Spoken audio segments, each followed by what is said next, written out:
Coming up on Hoge and Jahns, a big old school Bears, Steelers, bunch of tight ends, offensive linemen on the field. This is going to be a good one this weekend.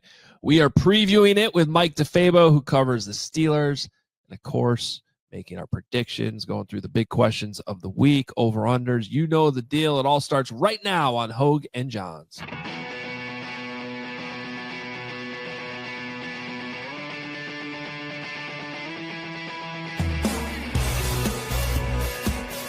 What's up? Welcome in. Donzie, the sun is back out. I forgot what it looked like. What's been, quite frankly, just a dreary week in Chicago with constant cloud cover. The sun is out. Maybe I'm feeling a little bit more optimistic about this game on Friday. It actually should be, yes, according to the phone here, Sunday. Sunny. It's going to be sunny for most of the day. Like, there's not a lot of wind either. I think I saw 5 to 10 mile an hour winds. You know, I'm always checking that wind.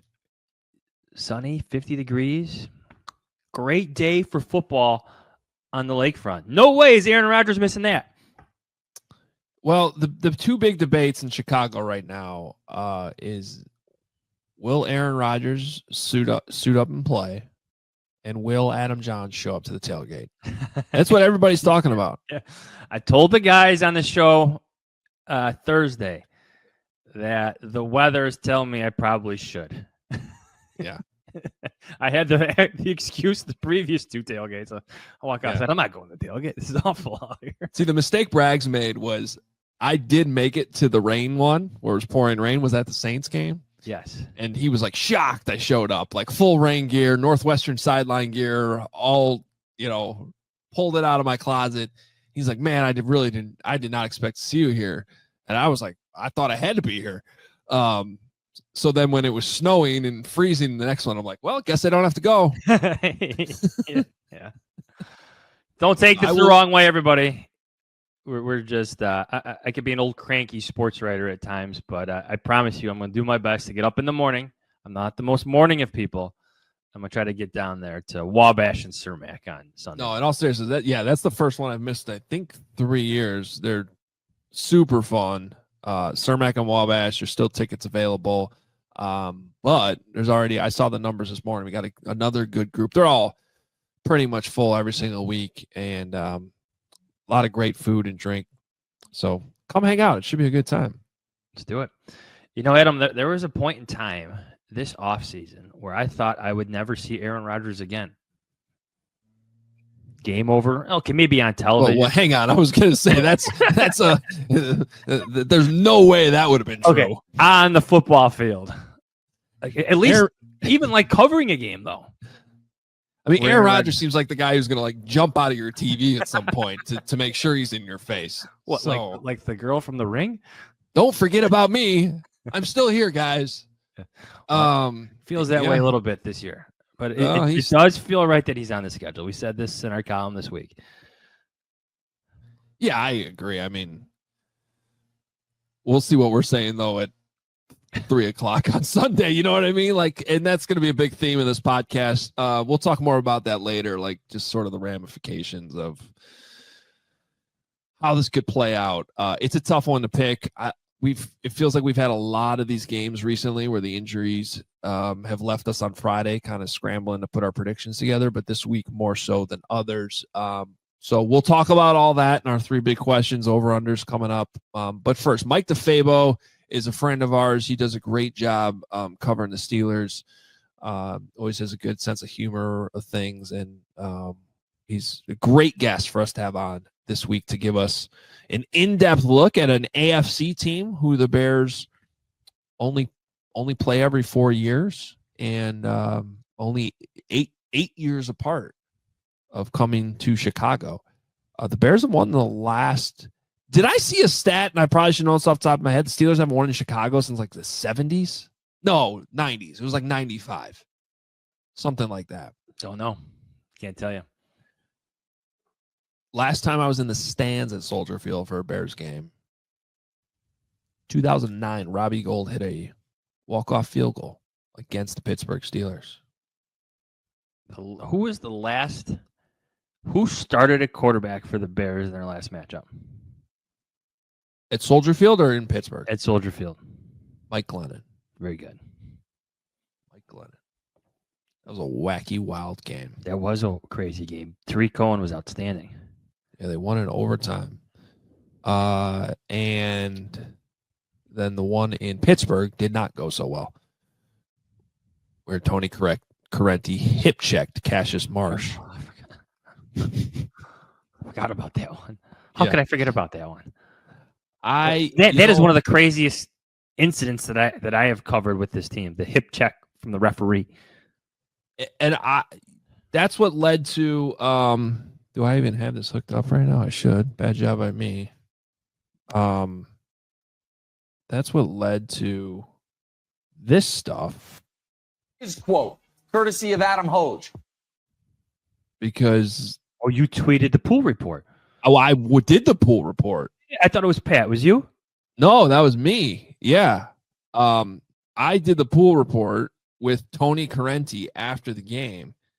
And that was a wild interview. And not to pat myself on the back, but I was really happy with how I asked questions and got no, hang on here a second. I don't remember. I could probably find it in my email by the time we're done with this podcast, but because I've never seen something like that before. No. And it's a somewhat awkward thing that you don't want to just straight up accuse a referee and you're questioning of being did you just hip check a player? What just happened? Yeah. But it was kind of timely actually. Similar, not same thing, but there was a similar thing last night, a similar conversation in the Blackhawks game where you wonder sometimes when these referees go from just officiating to a game to sort of provoking things to where they become part of the story. You know what I mean?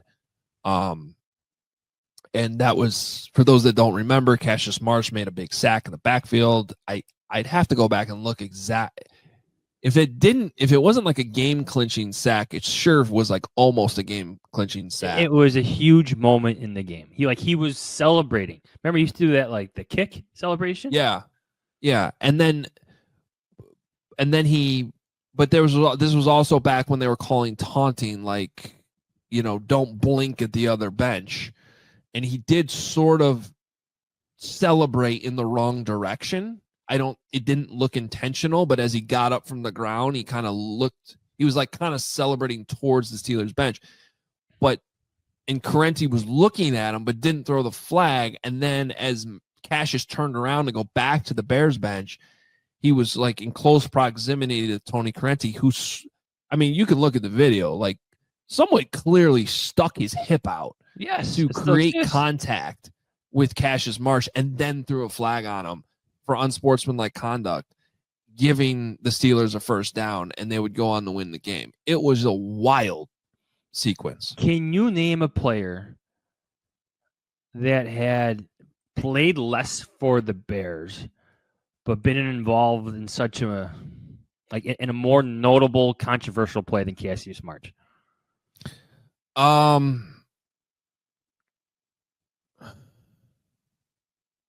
No. At least in recent history.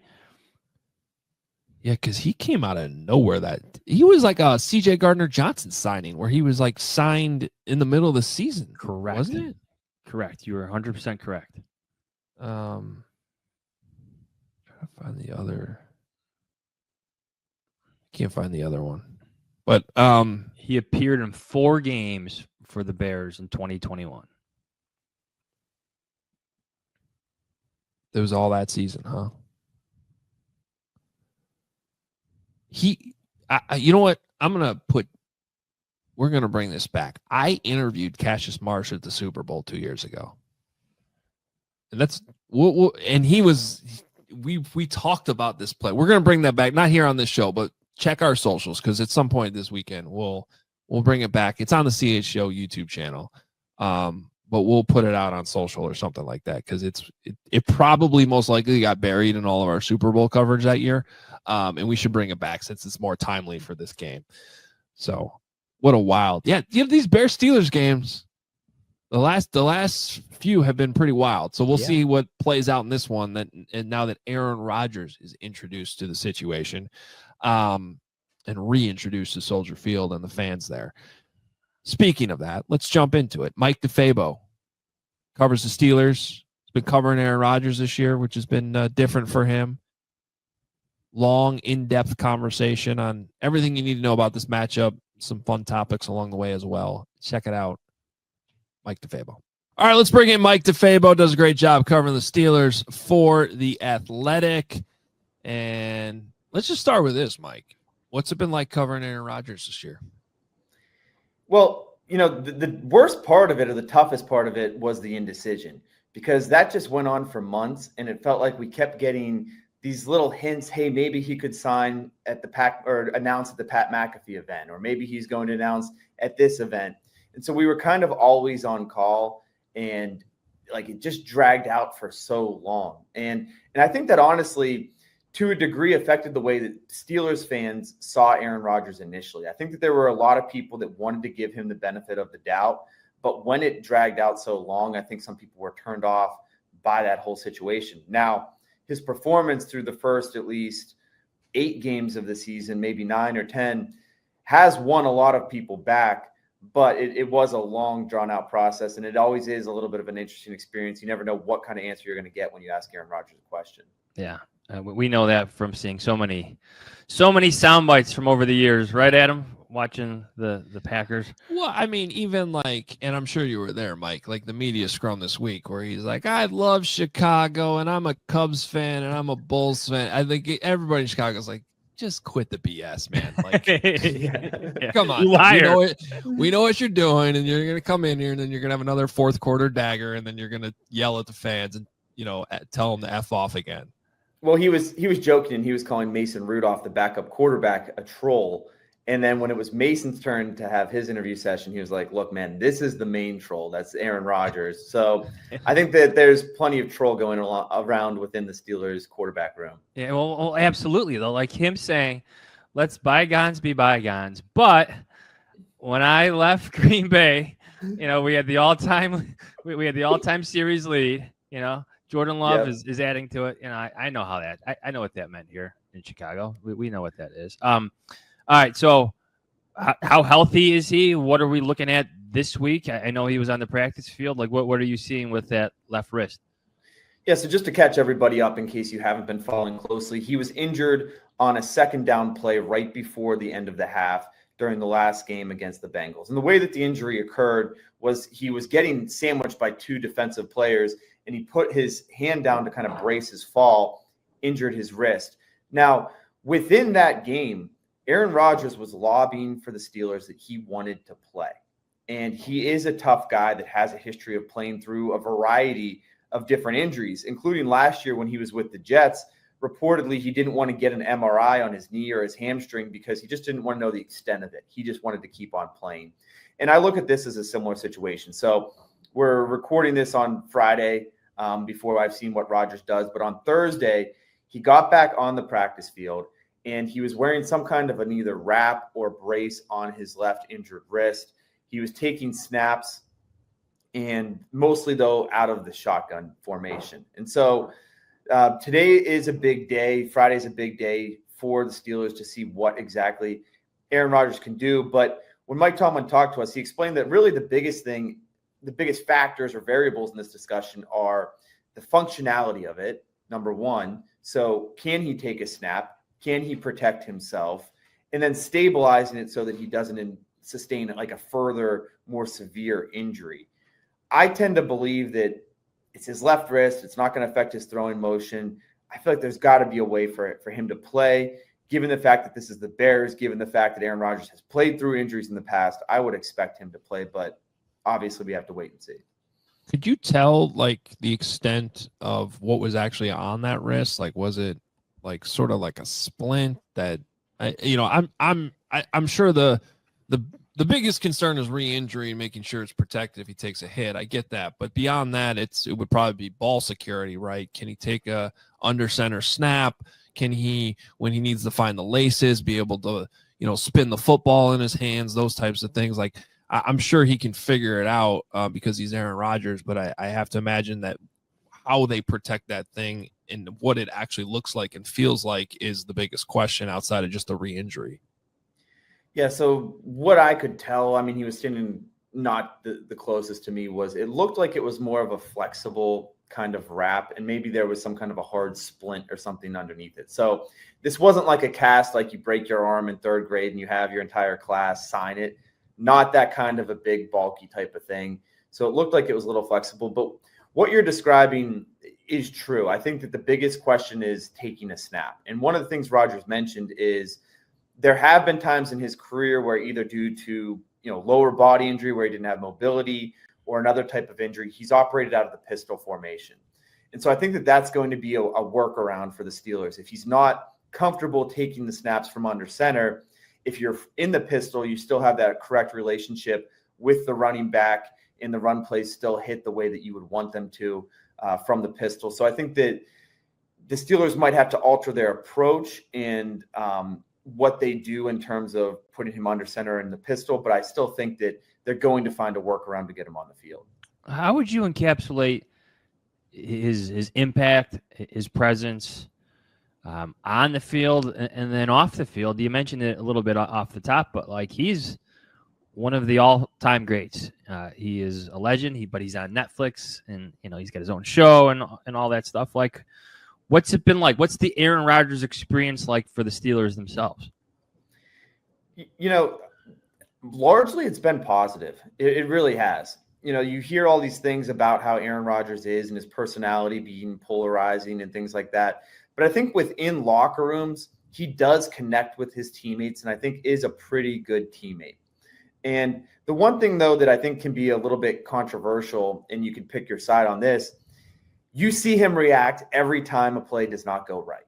When he throws the pass and it's incomplete, he's either running up to his receiver and getting in their face, or he's swearing at the sideline and like showing his frustration. And at times, I think that that's been really actually beneficial for the Steelers. They have a really young offense with like Roman Wilson, one of their receivers they were counting on to be like their number 2 guy. He's only in his second season. Calvin Austin, another young wide receiver, he's in his 3rd year right now, or his 4th year. All the guys are pretty young offense. And so I think in a lot of ways, he's demanding perfection and precision out of them. And for a young guy like Roman, that's a great thing, because when a 4-time MVP and a Super Bowl champion and a guy who's going to end up in the Hall of Fame is telling you, I need you to be right here on this route, you're going to listen or you're not going to get playing time. So it might have maybe rubbed teammates a different way if this was more of a veteran-laden Steelers offense. But because it is a young group, I think that they are really responding to his leadership style and the level of expectations that he's putting on the offense. Mike, every week I do like a whiteboard segment where I draw up the matchups, offense, defense. And this was the first week, I think it was the first week, where I just went ahead and drew up the Steelers with 2 tight ends on the field, 12 personnel, because they run 11, the fewest in the entire league. Just give us kind of the background on the style that they're playing, because man, I'm sure the Packers did some of that back in the day when I'm thinking about the Aaron Rodgers Packers-Bears matchups, but for the most part, I'm thinking shotgun, 3-4 wide receivers on the field, more of a high-flying type of offense.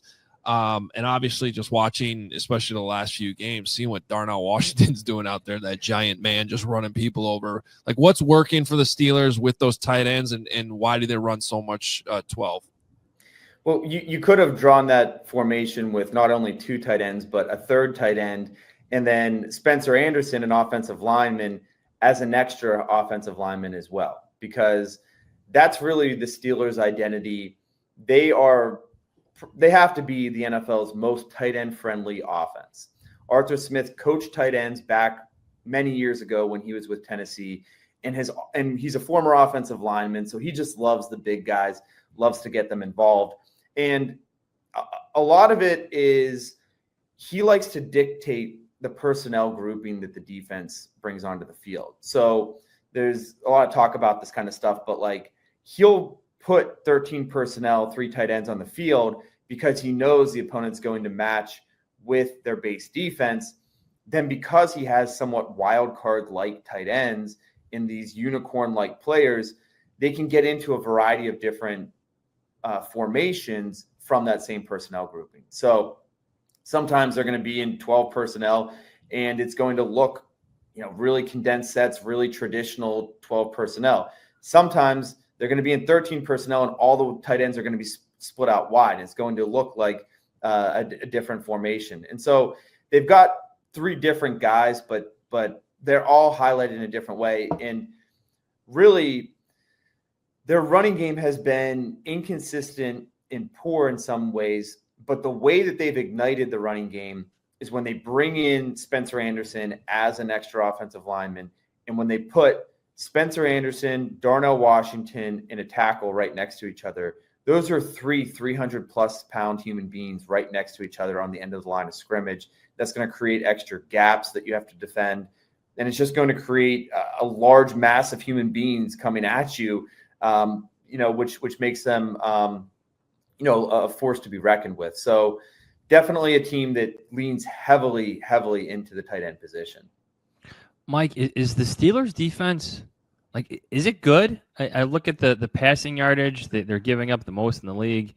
Run defense, they're kind of in the middle, but they get after the passer pretty good. They got some stars there. Is it still one of the best defenses? Is it one of the best defenses in the league right now? Well, it should be because they pay him like that. Yeah. This is the 4th consecutive year that the Steelers are employing the NFL's highest paid defense. And a lot of people would say, if you pay the most, you should get the best. And so this unit has been under scrutiny all year long. Coming into this season, Mike Tomlin, who is careful about what he says because he knows it's going to be thrown back in his face, he said he felt like this defense could be historic or do historic things. And you look around, they've got TJ Watt, who's going to be in the Hall of Fame. They've got Cam Hayward, who's got a case for the Hall of Fame. They've got Jalen Ramsey, who might end up in the Hall of Fame. And surrounded by a number of other guys like Patrick Queen and Darius Slay, who have been to Pro Bowls themselves. Yet this defense has been inconsistent. And so the best way to explain it is it's very Jekyll and Hyde. There have been games like when they played the Patriots or when they played the Vikings where they force 5 or 6 turnovers. That's happened a couple times this year. And if they aren't forcing those turnovers, it seems like every game that they don't, they're giving up 30-plus points. And so it's one or the other, and they are very turnover reliant. That's the best way to explain it. When Mike Tomlin has called turnovers the Steelers' lifeblood. When they get them, they're going to beat teams. They're going to make it just miserable to play them. But when they don't, they really have a hard time getting off the field on 3 or 4 downs. And that's been the problem for this defense throughout the season, has been just they cannot get off the field in a traditional way. So if the Bears protect the football and they don't hand it over to the Steelers, they should have a good time moving the football and, just kind of accumulating yardage if they don't keep shooting themselves in the foot. So the Bears have been good at taking care of the ball. Caleb hasn't thrown an interception in a few weeks. They have the best turnover margin in football right now. How have the Steelers been in terms of, on their side, taking care of the ball? Because, the Bears defense isn't much different. They've been very takeaway reliant as well. Yeah, I think I look at the Steelers and the Bears in the turnover department. They're kind of similar in that regard. For years, Mike Tomlin the criticism has been, are the Steelers too conservative on offense and risk averse?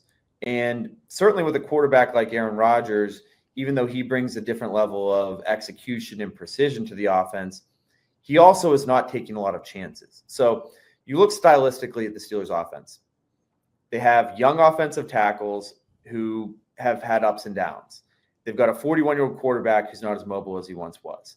What that means is they have an offense that they get the ball out of Aaron Rodgers' hands faster than just about anybody else, and they throw it shorter than just about everybody else. So you're going to see a lot of quick slants to DK Metcalf, a lot of throwing the ball, getting the ball out of Aaron Rodgers' hands on a lot of checkdowns, a lot of swing routes into the flat, a lot of out routes to DK Metcalf. And because of that, there's just not a lot of risk involved. So they have done a good job of taking care of the football. But where you can challenge the Steelers is if the Bears win on first and second down and get the Steelers into third and long situations, the Steelers just don't have an offense to convert those situations. As good and surprising as Aaron Rodgers has been at 41 years old, he has not been able to attack downfield at all. And so you look at like his, if you look at 10 air yards or more, his passer rating is 77.4. He has a completion percentage of less than 40% on passes that travel 10 yards or more in the air. The only quarterbacks who have a lower completion percentage on those throws are Dylan Gabriel and Cam Ward. Okay, so he does not want to throw the football downfield. And so if the Bears can take away a lot of these short and intermediate routes, if they can win on first and second down, that is the recipe to beat these Steelers. And that's where, you could, even without producing turnovers, you could stall the Steelers offense. Since the Steelers have hired Mike Tomlin, the Bears have fired Lovie Smith, hired and fired Mark Trestman, hired and fired John Fox, hired and fired Matt Nagy, hired and fired Matt Eberflus, and now have hired Ben Johnson. What type of magic does Mike Tomlin have? But in all seriousness, Ben Johnson was very complimentary of Mike Tomlin. I think it was Wednesday at Hallisall. I love how he went out of his way to just back him up on the spitting thing. Yeah, that was very cool. Not even asked about it. That was awesome. If someone spits in your face, you can do whatever you want. Fair game. I would 100%. Yeah, Mike Tomlin said, do what comes natural to you in that situation. So, go ahead. You have to understand that the Steelers are maybe the most conservative franchise in the NFL, and they value stability and continuity above all else. They've had 3 head coaches since 1969. There have been more popes over that time than there have been Pittsburgh Steelers head coaches. And so, it's funny because every year over the last, half decade or longer, the Steelers have been right in the middle. They finish around 9-8 or 10-7, and people say, is this the year that the Steelers say that's not good enough? And they move on from Mike Tomlin, and it starts to gain some traction nationally. But then Tomlin always keeps his job. And it's because the fact that, the Steelers are a head coach organization. Some teams like the Eagles, franchises like the Eagles, they trust their GM. Some teams like the Dallas Cowboys, it might be the owner who's calling the shots. In Pittsburgh, it's always been built out from the head coach. And I think now more than ever, Mike Tomlin has a lot of say over personnel matters, over roster construction. He has his fingerprints on the offense. He has his fingerprints on the defense. He is the guy, and as long as he preserves his non-losing season streak, I think they're going to ride with him. He's signed through the end of the 2027 season. He's one of the highest paid coaches in all of professional sports. And given the way the Steelers do business, I have said it before, I feel like Tomlin could go 3-14 next year and keep his job, just because the Steelers are about continuity, stability, and I think that they're always going to be. How has Well, since Big Ben Roethlisberger, there's been a bunch of different quarterbacks, right? How has that, I don't want to say changed his legacy, but maybe affected the expectations of the Steelers? Well, I think initially, you go back to the 2019 season when it was Mason Rudolph and then eventually Duck Hodges. And I think initially that was another data point to say, look at Tomlin. Tomlin can always find a way to produce a winning season. How can you take Duck Hodges, a guy who was a championship duck caller, a guy who's barely made his way into the NFL and mostly did it based on vibes? How do you take this guy and nearly go to the playoffs?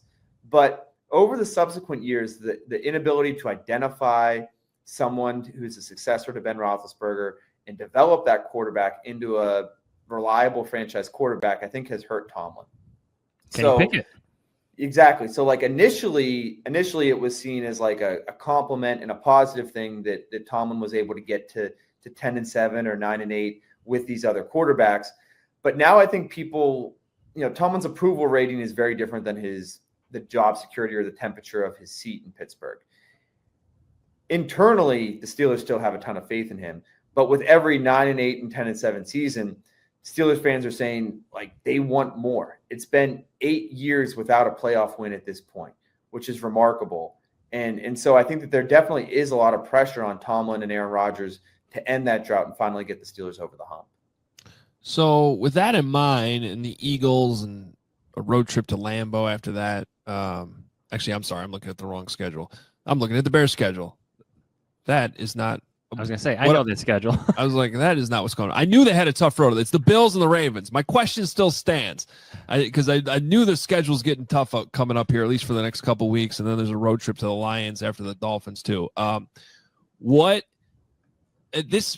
is, what is this game feels like it's big for the Steelers. Feels like, and it probably is not necessarily to what you just said, not going to make or break Mike Tomlin's job security. But it might, in the eyes of the frustration of the fans or whatever. There's a big difference between falling back to 6-5 and going to 7-4 and feeling a little bit better about things. Am I reading that temperature right in Pittsburgh right now? Yeah, well, here's something great for Chicago Bears fans who might be listening to this. They have always lost to Aaron Rodgers, and he's been the thorn in their side for so many years. In a roundabout way, if the Bears win this game, they might end Aaron Rodgers' career. And here's what I mean by that. The Steelers have, at 6-4, they have a path to 10 wins that would probably get them into the playoffs. If they beat the Browns, who they should beat, the Dolphins, who they should beat, and split with the Ravens, who they always end up splitting with, that's 3 wins. The 4th win would be the Bears. If they win those 4 games, according to the nerds at The Athletic, who put together some kind of spreadsheet or analytics model, the Steelers would have an 80% chance of making the playoffs. If the Steelers do those same 3 things, they beat the Browns, the Dolphins, and split with the Ravens, but lose to the Bears, they've got a 28% chance of making the playoffs. So the difference between 9-8 and 10-7 is the difference really between making or missing the playoffs. So if the Bears beat Aaron Rodgers, by the end of the season, we could be looking back saying, that was the game that cost the Steelers. That's the reason why they're not in the playoffs, is because the Chicago Bears beat them that week. Well, let me paint you're speaking the Bears fans' language now, Mike. Yes. Yeah. They can hang on to that for the rest of their lives until Aaron Rodgers decides he wants to come back next year. Meanwhile, I'm picturing 4th quarter at Soldier Field on Sunday, and like all those things Mike said about how he won't throw the deep ball. There it goes again. There's DK Metcalf running away for 45 yards like every other Bears-Packer game. You know what it would be too, Adam? It would be like a free play offsides deep ball because he has killed the Bears. Yeah. You know what? It won't even be Metcalf. It'll be Roman Wilson. It's always it's always the guy you don't think it'll be. Ben Skoranek. Let me give you Ben Skoranek. Shout out Wildcats. Let me give you just a little bit of the Bears fan mindset right now, because I think it's just fitting that this Aaron Rodgers matchup is on the schedule. Like, everyone is fully believing in what Ben Johnson is doing. Everyone's high on what Caleb Williams is starting to become. But here's Aaron Rodgers coming back, the great dragon that needs to be slayed. So let's go back to 2010, December 20th, 2010. Brett Favre played his last game ever against the Chicago Bears. He was the Viking starting quarterback. And our colleague at CHGO, Corey Wooten, I'm sure this will come up a bunch over the weekend. He basically ended Brett Favre's career. He did end it. No, he did end it. Yeah, he knocked him out of the game, and Favre never played another snap. He injured him, knocked him out of the game, and that was it. And then Favre went and got a hot dog, right? Isn't that the story? Yes. Did he get the full Chicago dog? Did he get it with that was in Minnesota, so I don't maybe he got a Juicy Lucy or something. I don't know. But the Bears won that game 40-14. Wow, I didn't know it was that big. And they won the North that day too. See?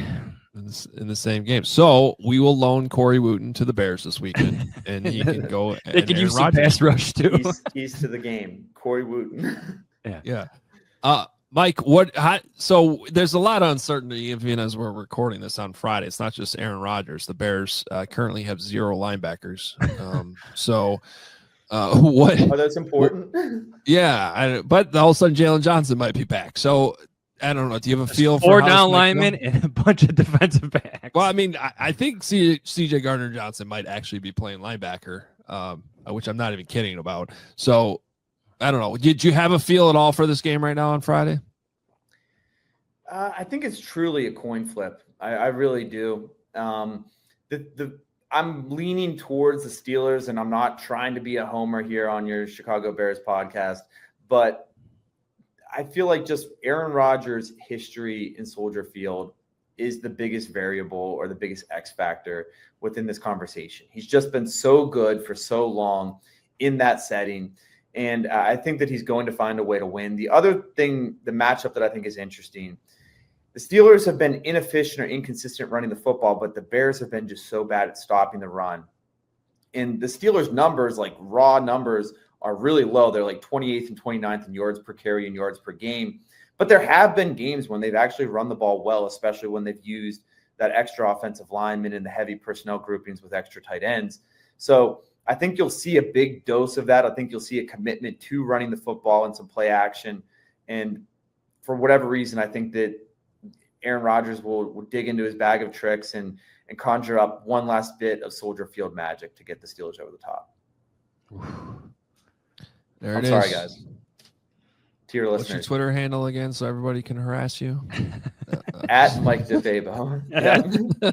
Send your complaints. I actually have my Twitter so that I don't see people who don't follow me. So just fire them into the ether. Just get all of your anger out of your system, and I'll never even see it. So it'll be therapeutic for all of us involved. First of all, don't do that, people. Mike is awesome. He's phenomenal.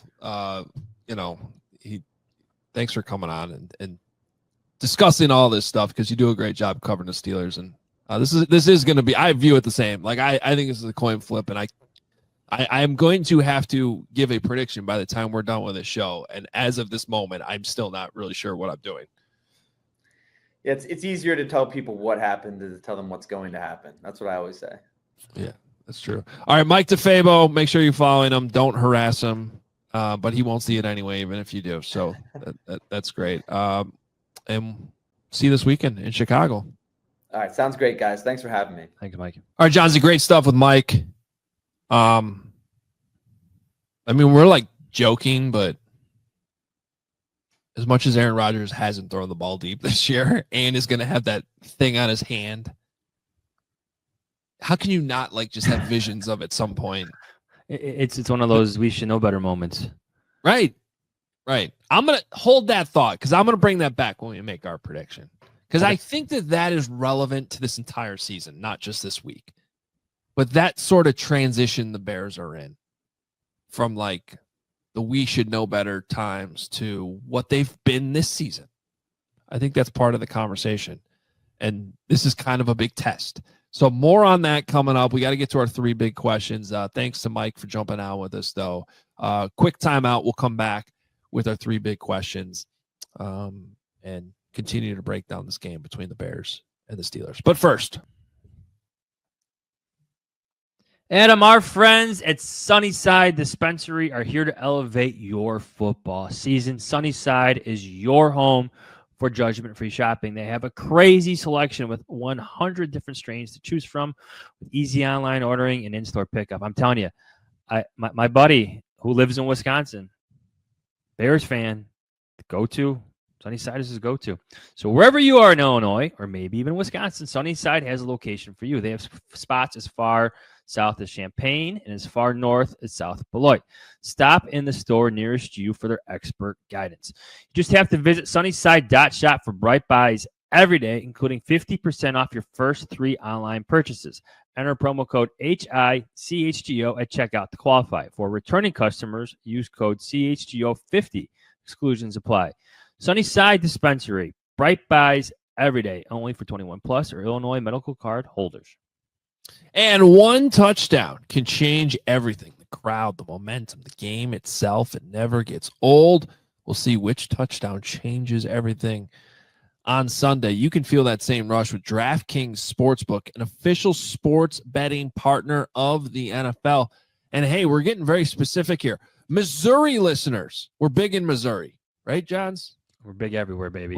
We're huge in Missouri. But if you're in Missouri right now, listen up, because DraftKings Sportsbook is now live in the Show Me State. So that's new. Right? It's connected to Illinois. It's close enough. And of course, if you're in Illinois or all the other places DraftKings is, where you might be listening to this podcast, check it out, because new customers right now bet just $5. And if your bet wins, you'll get $200 in bonus bets instantly. So download the DraftKings Sportsbook app. Use code Hoge and Jahns. That's code Hoge and Jahns. Bet $5, get $200 in bonus bets if your bet wins. In partnership with DraftKings, the crown is yours. Gambling problem? Call 1-800-GAMBLER. All right, John Z, let's jump into it. Are you ready? 3 big questions. Number one. Michael Buffer for a second. I'm trying. I got a lot of coffee flowing through me this morning. Wow. Number one. After 10 games, Adam Hoge, which Bears are playing at a Pro Bowl level, in your opinion? Yeah, I feel like this question's kind of heated up this week. Our guy Ray Scarpelli from Ray Auto Group's been texting me and Carm like, hey, how many Pro Bowlers are we going to get? I don't know if all these guys are going to get there, but I think there's a case to be made for Tremaine Edmonds. I think there's a case to be made for Darnell Wright, Kevin Byard, Joe Tooney for sure.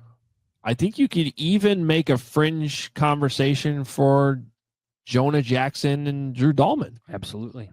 Those are the players I had on my list. Tremaine Edmonds, like I added this question because, like, if Tremaine Edmonds, even if he's hurt and he plays, he's had an outstanding season, I think, in Dennis Allen's defense. The numbers are there. You see him on the field, and that makes, of course, you see him on the field, but like now you really see him on the field. And I mean that in the most complimentary way. You want your best players to stand out on almost every single snap, and he's been that way. Kevin Byard, he's a ball hawk. He's a problem in the secondary, and I think those 3 interior offensive linemen with Darnell Wright, they've really changed the identity of this team. No question. I think that's also why in this matchup this week you get nervous that Tremaine Edmonds hasn't practiced the first couple of days. Now, he finished that game, but it's a groin, right? Like that's always concerning. Yeah, I thought, hold on, let me pull it up. Because I want to talk about this here in a second as well. So Tremaine Edmonds, where is he at? It is a groin. I got it over here on my, groin, my whiteboard. And Noah Sewell's got the elbow. It's just a long list of injuries. I know. It's hard to keep track of. There's a lot of red on my board right now. So let's get to number 2. After 10 games, Adam, what are your top areas of concern? Can I give you one right off the bat? Sure. Why are these injuries? Like, why there's something when they're recurring like this, they're happening in this volume. Usually teams do evaluations of themselves afterwards, just in terms of prevention. Like, what did we miss? Can we change something to decrease the amount of soft tissue injuries? There's been a lot for the Bears this season. There has, and I think the soft tissue, I think that's something that's got to be looked at internally, especially with certain players. Like, this has not been something that's been nagging Tremaine Edmonds all season, and he is kind of up there in age. I think it's more so you look at TJ Edwards. Okay, you've had a hamstring since the end of August. Why did that occur? Why does it keep occurring? Why have you missed so many games? Kyler Gordon, this has been going on way longer than just this season. So I think there's some more acute examples that you really do have to take a look at. On the other hand, I'd have to look at other examples, and maybe the Lions are a good example because that's where Ben Johnson came from. They were hit hard by injuries last year. Defensively, they're still dealing with injuries.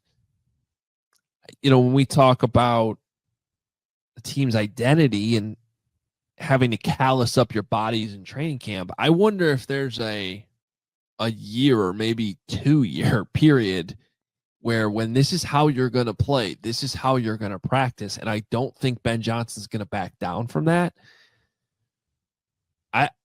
I think whether it's the players you bring in here, the type of players, or the players that are here getting used to it, I think there's an adjustment period to it. And I bet you if you really got Ben Johnson to open up about the injuries, which they're always reluctant to talk about, I think he'd probably tell you that he's willing to go through some of this year for the greater good of the program and forming this identity for how the Bears are going to play. And with that comes toughness, physicality, and some bumps and bruises along the way that you're going to have to play through. And the last thing I'll say on this too, I don't know if you've noticed this, and they went through this with the wide receivers the last couple of weeks who are now off the injury report, but there's been a lot of guys now given rest days or being limited or DNP earlier in the week, and then they're full go, no injury designation by Friday.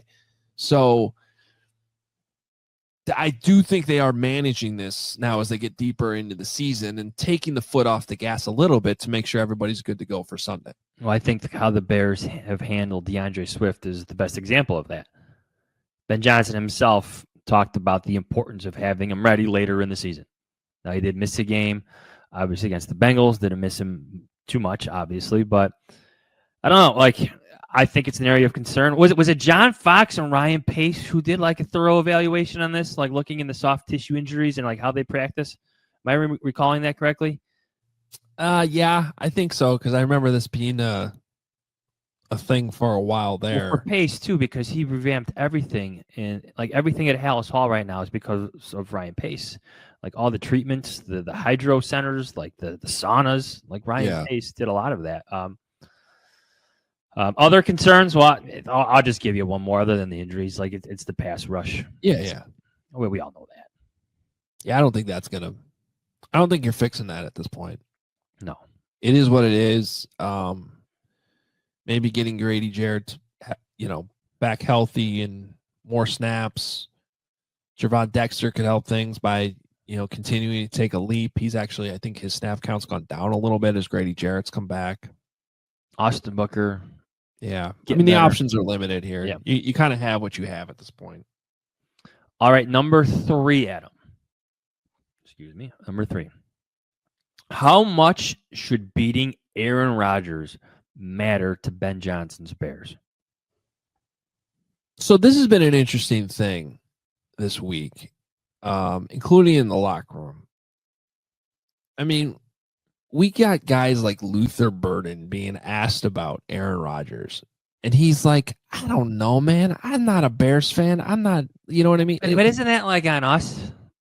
Oh, yeah. I'm trying not to call out anybody in specific, but come on, that's a bad question. You don't need to be asking Luther Burden about Aaron Rodgers. You know what I mean? But my point is, the reason I'm bringing that up is not to, cause any media beef or anything.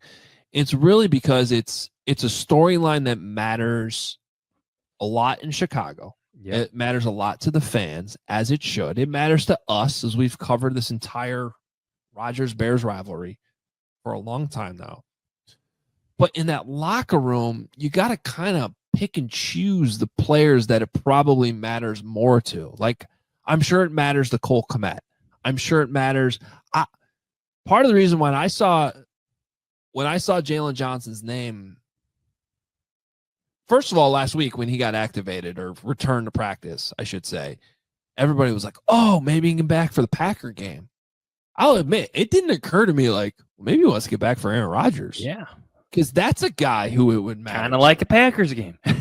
Yeah. Seriously. Yeah. So, and he's apparently not going to talk to the media until he's officially activated, which might not be till Saturday. So we might not hear from Jalen Johnson if he plays until after the game. But on the other hand, if you're the head coach of the Bears, so my point is it probably only matters to a very small percentage of the actual players playing in this game, because it's been 3 years since they played Rodgers and there's been a lot of turnover. So there's very few guys who actually were out there. I mean, Jaquan Brisker would have been a rookie. Kyler Gordon would have been a rookie, but he's out. Like Tremaine Edmonds wasn't even here. TJ Edwards wasn't even here. You know what I mean? So, but I think if you're the head coach of the Bears, you also need to have respect and awareness for the history of the franchise you took over and understand that this does matter to your fan base. And honestly, Johns, I think it matters to the overall arc of the story here too. Like, is this the same old Bears? Are these the we should know better Bears? Well, so far this season, they have shown you time and time again they're not. That this is a new team. That this is a new era. And I don't know that you necessarily have to beat Aaron Rodgers to completely get over that hump. But it certainly would help. He's the next in line, yes. It's, as you put it earlier, slay the dragon as part of the storyline of this season. So I think it should matter to Ben Johnson. I don't know how much it actually does, but I hope internally it's at least coming up a little bit. Do you know who I think it matters to? It matters to the person that I followed into Hallis Hall on Thursday. Were you stalking George McCaskey? That would be George McCaskey. Yes. It 100% has to matter to George McCaskey. He has witnessed all 25 of Aaron Rodgers' wins against the Chicago Bears. I think we haven't won enough under the leadership of George McCaskey, and that's what we're working on. Yes. So this is part of that. Like, we've seen Ben Johnson hand out game balls to Dennis Allen for beating the Saints, Kevin Warren in Minnesota just because he used to work for the Vikings. I think that's it, right? Like, and it was his birthday Monday or something. I don't know. Okay. Nice job in the stadium. Like, okay. Give George McCaskey a game ball if they do what Mike DeFabo says could happen. Like, if this is their shot at Aaron Rodgers, this could be the Bears' last shot at Aaron Rodgers. I think it has significance. I don't think we're overstating this by any means. And if Ben Johnson needs to talk to somebody about it, he could go all the way to the top to George McCaskey. Well, it definitely matters to him. There's no question about that. So, and that's my point. Like, this is the team you're coaching, and it matters to the people who have been here, even if, very few of the players actually have faced him. It's a good question, though. I'm glad we talked about it. All right. We're going to take another quick timeout before we get to our over-unders. Always listener submitted over-unders. They're always fun. You guys do a great job of this, so don't go anywhere. We'll be right back on Hoge Jahns. Senorita is the full flavor THC margarita that's rewriting the rules of happy hour, Johns. Crafted by wine industry experts, Senorita blends real fruit juice, organic Mexican agave, and a hint of pink salt. I like the pink salt for award-winning taste. You can go 5 or 10 milligrams of fast-acting THC. Every can delivers a smooth social buzz without the hangover. Perfect for tailgate coolers. I believe if you're coming out to our tailgate on Sunday that there will be some Senorita there. Game day on the couch. Anytime you're craving something deliciously different, check out Senorita. It's a non-alcoholic, real juice, organic agave, fast onset THC, low calorie, and the best part, no hangovers. Want to try it now? Use the QR code on the screen. You'll get 20% off your first order with code CHGO. Again, scan that QR code, but you can also buy it at retailers like Benny's or order with DoorDash. Must be 21 plus. Please enjoy responsibly. And Adam, I'm here to tell you about Mando. You're looking to change your scent, maybe stand out a little bit. Yeah, it might be time for that. Yeah, new smells. Mando could be an option. Mando's whole body deodorant is safe to use anywhere on your body. It's clinically proven to block odor all day and control odor for up to 72 hours. They have a deodorant stick formulated to stop really anything. They got a spray deodorant. I mean, it's just outstanding stuff. Mando's starter pack is perfect for new customers. It comes with a solid stick deodorant, cream tube deodorant, 2 free products of your choice, like mini body wash or deodorant wipes, plus free shipping. It's a special offer for our listeners. New customers get 20% off site-wide with our exclusive code. Use code CHGO at Mando.com for 20% off site-wide plus free shipping. SHOPMANDO.com. Please support our show and tell them we sent you. Mando's got you covered with deodorant plus sweat control. Say goodbye to sweat stains and say hello to long-lasting freshness. All right, let's jump into our over-unders. Got a good list this week from our listeners, as always. What do we got, Johns? You know, let me send out a reminder, too, because I enjoyed the banter on some of these. Always send the number. Just don't send ideas. We need the number on things to actually discuss. So just a public announcement there if you're sending us some over-unders. We need the number. All right, this is from Matthew.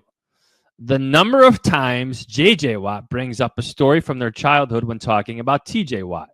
Set at 1.5. So, yeah, J.J. Watt's calling this game for CBS. His brother's obviously playing in it.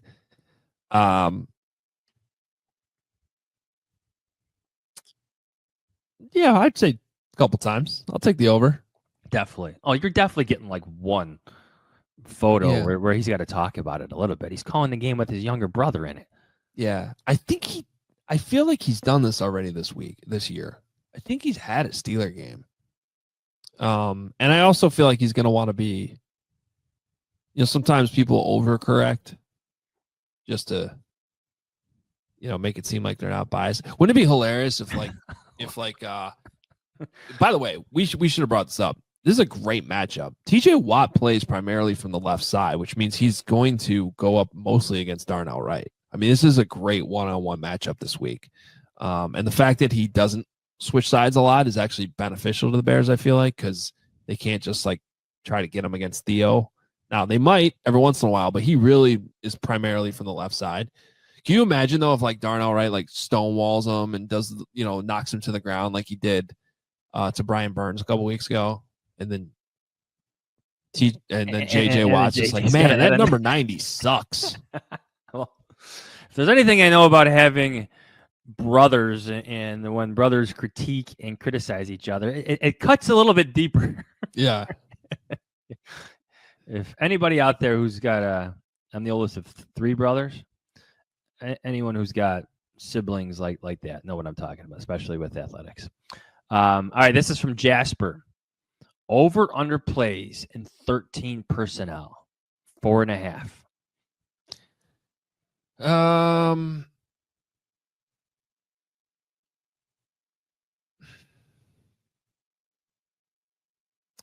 I am going to say under. Yeah. Sometimes personnel things are stuff that we notice in the moment and they're mentioned later, in questioning to coaches. But then you look back at the film and they may have been only in 13 personnel 3 times out of 60 plays. Right.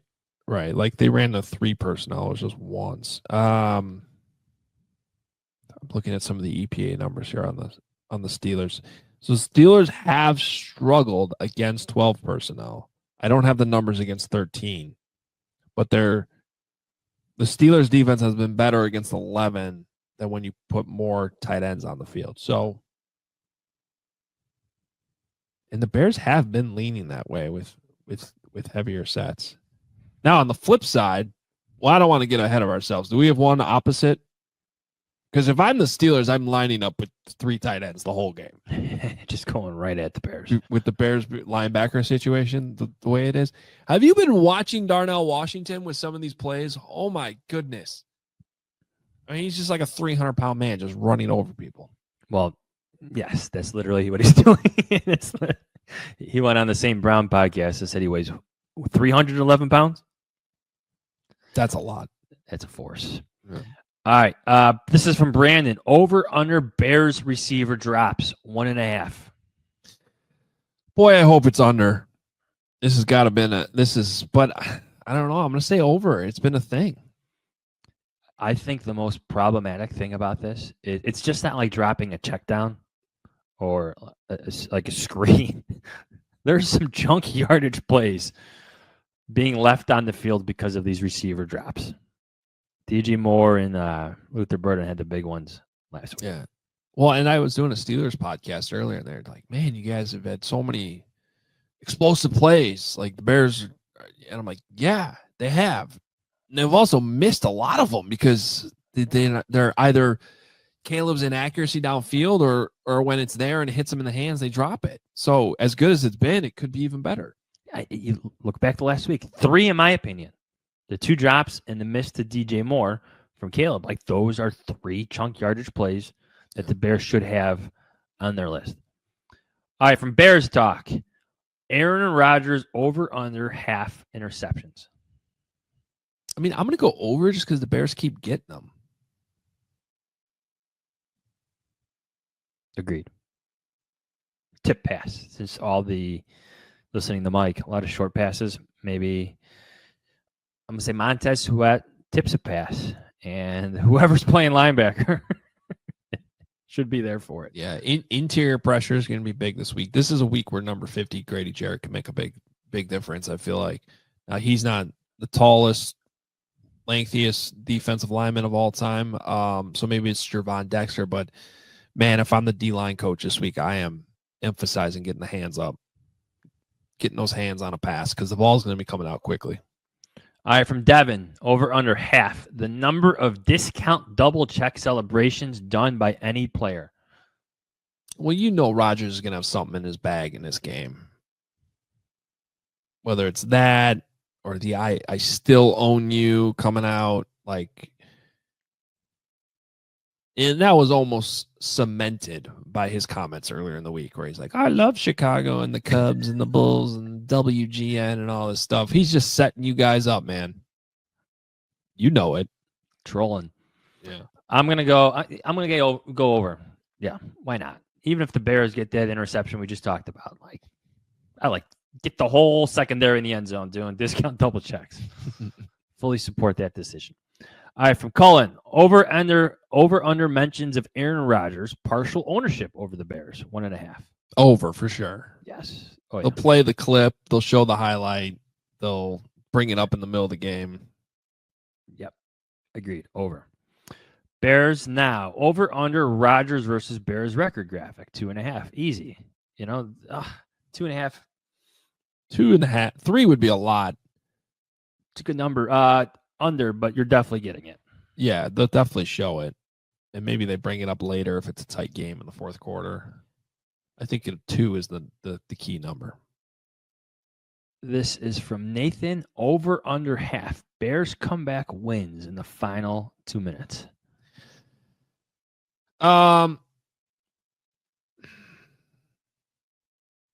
What's a more fitting ending against Aaron Rodgers? Caleb Williams leading his own successful 2-minute drive. I'm not talking about handing the ball off like he did last week, but actually him passing the ball. Or is it the defense stopping Aaron Rodgers from having that moment? I mean, I think the more fitting one would be the defense actually stopping Rodgers, but that is another. Either way, even if it played out the other way where Rodgers does what he always does and he takes the lead, the fact that you have Caleb and the ability to come back we'd still be able to look at that and be like, it's still a new era. Like the Bears found a way to beat Aaron and they have the quarterback of the future at the same time. You know what I mean? Like either one works. To me, the more nostalgic is like you actually stop Aaron Rodgers or you go full Corey Wooten and knock him out. Be very nostalgic. All right, well, let's give one last one here. Let's do a Caleb one, a game Caleb one. This is from Nathan. Over under 60% completion percentage for Caleb against the Steelers. I'll go over. I think they're gonna if they fix the drops, which I did just say the over on the drops, but and they fix the accuracy a little bit, scheme up some higher percentage throws. I think that'll be somewhat of an emphasis this week. I'll take the over. Yeah, me too. Did you watch the Bills last night a little bit? I did, yeah. Doesn't it make you appreciate like just how Ben Johnson calls games? When we watch Josh Allen like under duress and pressure every single snap because they're just leaving a 5-man protection in there like every single play. I saw a tweet this morning. I'm forgetting where I saw it, but someone said that I don't know why they made it about the Bears because I think it was a national guy. I don't even think it was a Bears guy, but said that minus Josh Allen, which is a big minus, he'd rather have the Bears roster right now than the Bills roster. Wow. But there's just so many other areas. He doesn't have a lot of pass catchers. James Cook's obviously very good. But it's a hard team to figure out. This whole league right now is hard to figure out. Like, who's good? Who's actually the Rams? Well, and that's the number one in my power rankings right now. But I started to tier them the last couple of weeks, and I have like the Super Bowl contenders at the top. And I think it's every week we're going to have one of those teams like, whether it was the Chiefs last week, the Bills this week, they all look like they're beatable. The Eagles, the Rams still almost lost last week, as good as I think they are. So it truly seems like a wide open year, which is a good thing. It's a fun thing. All right. That's it. We got to take our last time out. We'll come back. We will make our predictions here. It is that time. We have to make the call one way or the other. Bears or Aaron Rodgers.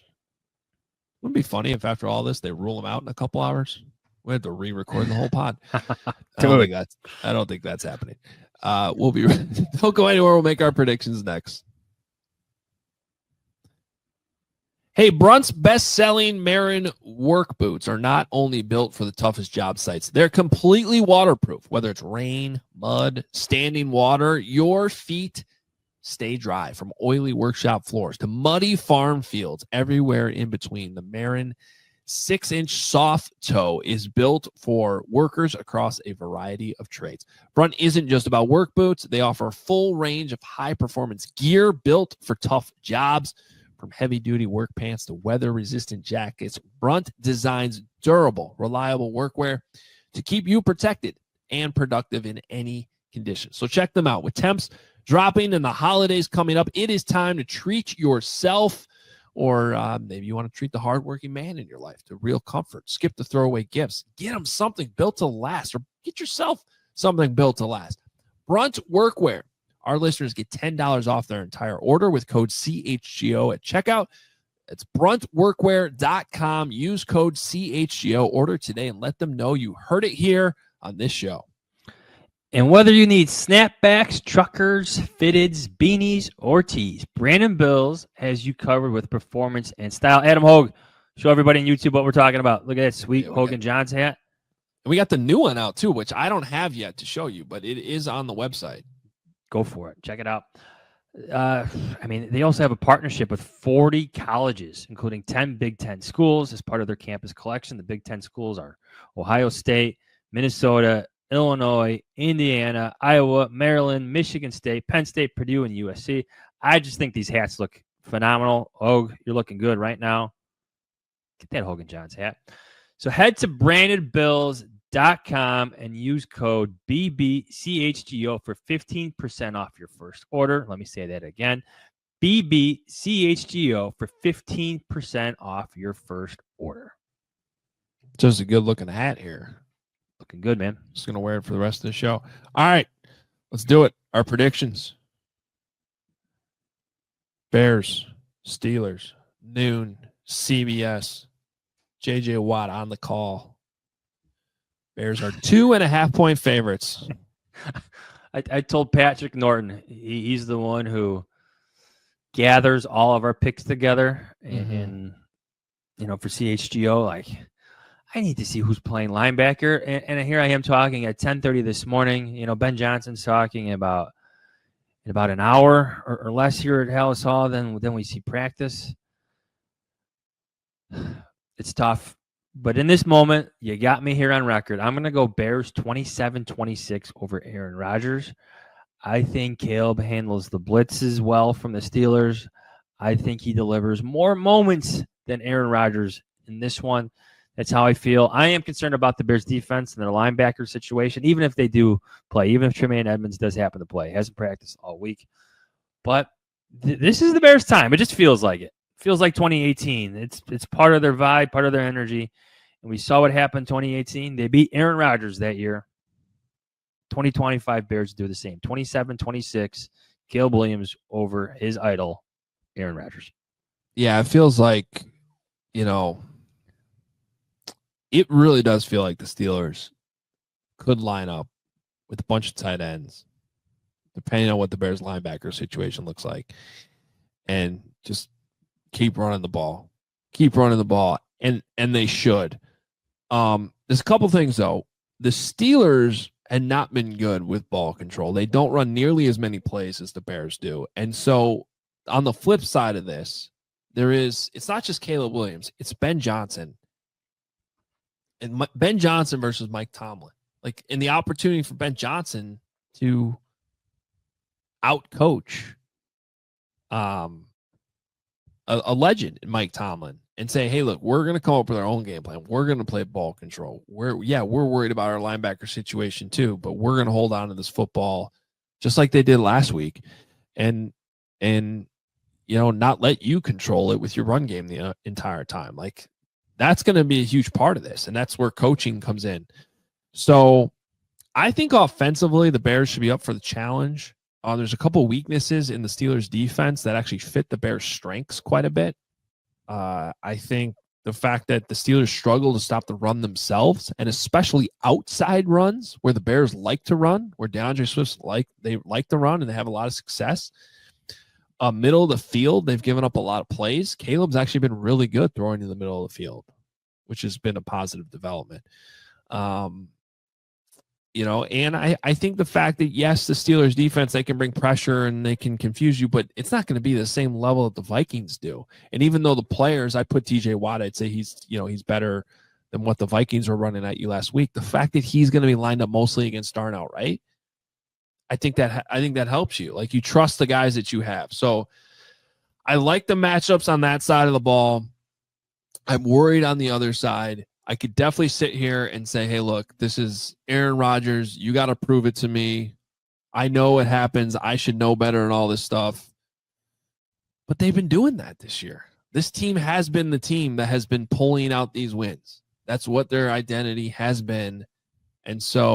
And then there's been the one thing, we still don't know if he's 100% playing, but sort of pushed me over the edge yesterday, was Jalen Johnson potentially coming back for this game. Being full go in practice, knowing Aaron Rodgers is there. Don't you think he plays, Johns? At this point, yeah. Like, I said on the show with the CHGO guys yesterday, like I would probably wait because you have such a tight week, going from Sunday to Friday. Let's be safer than sorry. He's too important to what you need to do later in the season. But I like your idea of the importance of returning the play against Aaron Rodgers.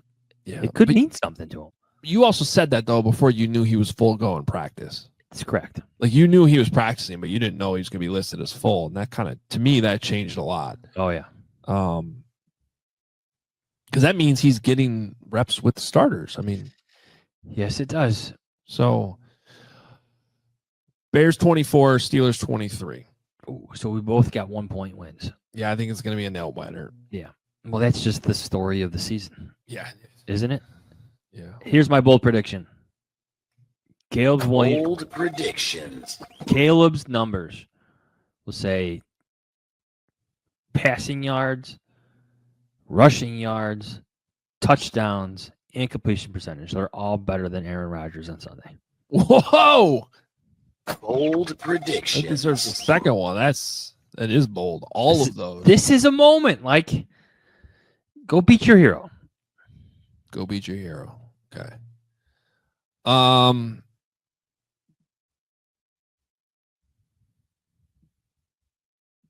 I don't want to go Caleb now because you did. All right. Jalen Johnson plays and picks off Aaron Rodgers. How about that? Okay, that's very bold. The reason why that's bold is I do think even if he plays, he probably doesn't play 100% of the snaps. Well, depending on the injury situation, yeah. I know what you're saying. All right. Well, there it is. It's on record. It's fun. Let's have fun with it. Let's be bold. It's football. Yeah. All right. Let's jump into the rest of this. 5 more games to pick, and we start in the NFC North as always. All right, so 2 words, Aaron Rodgers. Hall of Fame. 2 words. All right, enough of Rodgers. Giants at Lions. Fox noon. Lions a 10-point favorite. Jackson Dart has officially been ruled out by Mike Kafka, your friend from Northwestern. I mean, the Lions should win handily. You would think maybe response after last week. The play calling from Dan Campbell should be better in this one. 10 points. It's 10 points. Give me the Lions. They win by 13 points. Something like that. I was going to... our guy that keeps track of our stats for this, I was going to give the stats, but apparently Elon's making me put a passcode in here now to see my DMs. What the hell's going on here? So we'll get them next week. I think I went 4-2 last week and you went 3-3, but regardless, I was on the Giants last week covering against the Packers. I think it's a little bit different. Lions coming back hungry after losing.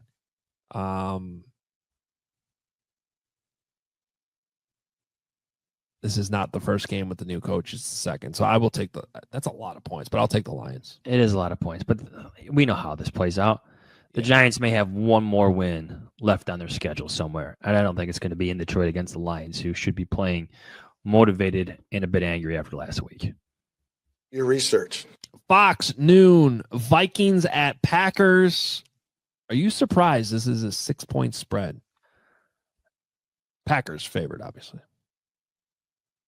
Like, surprised it's so high? Yeah, in the Packers' favor? I don't think the Packers have been playing that well. No. They win close and interesting games, don't they? They do.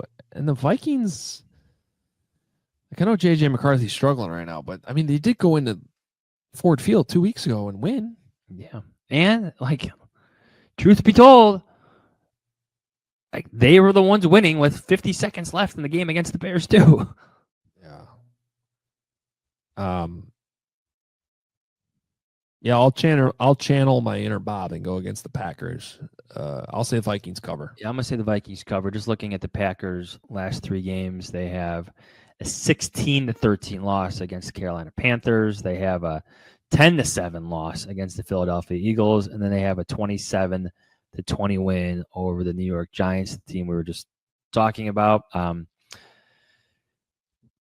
Yeah, give me the Vikings in the points. I wouldn't be surprised if they win, if they somehow pull that one out too, truthfully. But I'll take the Vikings in the points. I agree. I wouldn't be surprised if the Vikings win. The Packers, Green Bay, Aaron Rodgers, go Bears. CBS noon, Colts at Chiefs. It's a good game. Chiefs 3.5-point favorites at home. Does that surprise you? Or is that just the Chiefs being the Chiefs and everyone's still respecting what they've done? What game was it? Let me pull up the Chiefs schedule here real quick. There was a similar one like this a few weeks ago. Maybe it was that Bills game. It must have been that Bills game where they were favored. And I was a little surprised. And then they ended up losing. Or that was at Buffalo. The Chiefs are weird to figure out. They have a top 10 offense in scoring in yards, a top 10 defense in scoring in yards, and they have a 500 record. Yeah, well, Mahomes hasn't been playing that well. I'll make this short and sweet, though. I'm going to take the Chiefs. It actually has more to do with the Colts. The Colts are slipping a little bit before the bye, and they lost to the Steelers team that the Bears are playing this weekend. Correct. So I think the Chiefs, maybe this is just what it's going to be this year with the Chiefs. We're going to keep saying, "Oh, this is the week they turn around." They just don't. Maybe that's possible, but I'm gonna still ride with them this week. Okay, I actually tend to agree with you. Give me the Chiefs by a touchdown. All right, Johns, go ahead. Well, I'll go ahead. We got Fox 325. The Eagles are in Dallas. The Eagles are 3.5-point road favorite. I put them on this list because they are the Bears' next game. I like the Eagles winning by, well, they're going to cover. I know it's a rivalry game. It's why it's in this time slot. Everyone's going to be watching it. The Cowboys are better with their additions. Quinnen Williams looks like an absolute force, and Matt Eberflus's defense. But the Eagles, even despite Lane Johnson, I mean, they're the superior team. Their defense is playing outstanding. Give me the Eagles. Well, yeah, give me the Eagles covering in this one. Okay. I am going to take the Cowboys to cover. 3.5 is a little bit too much for me. I think they've mostly been playing pretty well at home. They're 2-1-1 at home. They played the Eagles tough back in week 1 before they had Quinnen Williams. And there's just something off about this Eagles team. And all this infighting that's being reported and talked about and all this stuff. So I think the Eagles still find a way to pull it out, but I'm going to say it's close. And the Cowboys cover. And, yeah. Finally, NBC Peacock, Sunday night, Bucks at Rams. The Rams are 7-point favorite. Like, I'm kind of surprised by this one a little bit. Truthfully, just the spread. I thought the Buccaneers have been competitive. Like, they lost by 12 points to the Buffalo Bills last week, but they were winning in the third quarter, like halfway through the. And then Josh Allen was Josh Allen. We didn't see Josh Allen last night against Houston Texans, but he was against the Buccaneers. I think they're a competitive team. They need a win. They've lost 2 in a row. So give me the Buccaneers and the points. The Rams win, but I think the Buccaneers can cover with the 7-point spread here. Yeah, this is pretty much a stay away for me. The Bucs have been slipping in recent weeks. They've lost 3 out of 4. However, those losses have come to the Lions, Patriots, and Bills, all good teams. They did go into Seattle earlier in the season and win. I keep thinking they're going to get healthier. Baker Mayfield just doesn't look like quite the same guy. I don't know if he's playing hurt. So I don't know that they have enough firepower to win this game, but 7 points seems like way too much for me. It almost makes me want to lean towards the 7 because I just don't get it. I think the Bucs are a better team than that. I don't think these two teams are 7 points apart, so I will take the Bucs. Probably regret it. We'll see. All right, we got to get out of here. It's been a long episode. Thank you to Mike DeFabo for joining us. It is a big game. It's a fun game. Aaron Rodgers back at Soldier Field. Johnsy will be there with all the coverage on Sunday. You can stop by the tailgate. Sounds like both of us will be there for a little bit. And, of course, all of our coverage on CHGO throughout the day. We'll have our pregame show at 11 a.m., postgame as soon as it's over. Appreciate you watching, listening. Please hit that like button. Subscribe on the way out. Rate and review the podcast if you're listening to us that way. Thanks to our producer, Katie Langen. We will be back Monday morning, 9 a.m., live on YouTube. We're always live on Monday mornings, so come join us. Come hang out as we talk about an 8-3 Bears team. Maybe. It's possible. We'll talk to you then.